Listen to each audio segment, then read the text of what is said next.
সকাল থেকে সেদিন রান্নাঘরে বেশ ব্যস্ততা ছিল, কারণ সেদিন ছিল শ্রাবণ মাসের চচ্চড়ি।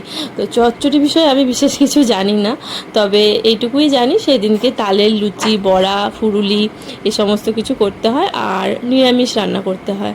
তো আমাদের সেদিনকে মেনুতে ছিল ভেজ ডাল আর বরবটি আলু পোস্ত আর গরম গরম কুমড়ুলি ভাজা। যখন ভাত খাওয়া হবে ওটা তখন করা হবে। আর ছিল ওল ভাতে। এই ছিল আমাদের নিরামিষ মেনু।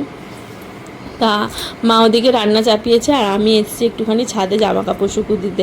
আসলে এখন তো রোজের কাচা রোজের শুকোচ্ছেই না, রোজই বৃষ্টি হচ্ছে, ওই জন্য এইগুলো আগের দিনের কাচা ছিল, আমি একটু ছাদে দিতে এলাম। যদিও তখনও মেঘলা ওয়েদার ছিল, কিন্তু ছাদে দিলে একটু হাওয়া পায়, তাতেও খানিকটা শুকো, এই আর কি। তো তার সাথে তুলে নিলাম একটু ঠাকুর পুজোর জন্য ফুল, যেহেতু ছাদে এসেছি এক কাজে আর কি দু কাজ মেটালাম। এরপর গিয়ে আমি আবার আনাজ কাটতে বসবো। আসলে মানে ভাতের মেনু তো হয়ে গেছে, এবার লুচির সাথে যে তরকারিটা হবে সেইগুলোর আনাজ কাটতে বসেছি।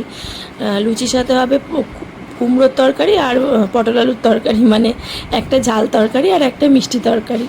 শুকনো কুটে আমি এবার লুচি ভাজতে চলে এসেছি। ওদিকে ছোটো কাকুমনি লুচি বেলছে আর আমি এদিকে ভাজছি, আর এদিকে কুমড়োর তরকারিও চাপিয়ে দেওয়া হয়ে গেছে। আসলে আমাদের সেদিনকে দু রকমের লুচি হয়, একটা সাদা লুচি আর একটাই তালের লুচি। আসলে বাড়ির সবাই এই তালের লুচিটা খায় না ভালো, আর আমরা আবার বউগুলো তালের লুচি খুব ভালো পছন্দ করি, ওই জন্য দু রকমেরই লুচি করতে হয় সেদিনকে। তো লুচি ভাজার পর্ব মিটে গেছে, এখন হচ্ছে ফুরুলি ভাজতে দিয়েছি। আর তারই মাঝখানে আমার মা এসে সবাইকে সারপ্রাইজ দিয়েছে। আসলে আমরা জানতামই না মা আসবে। আর এদিকে মাকে পেয়ে আমার ছেলে খুব খুশি, দিদুনের সাথে বেশ সারাটা দিন খেলা হবে এই আর কি। তো ফুরুলিরও এক খোলা ভাজা আমার হয়ে গেছে।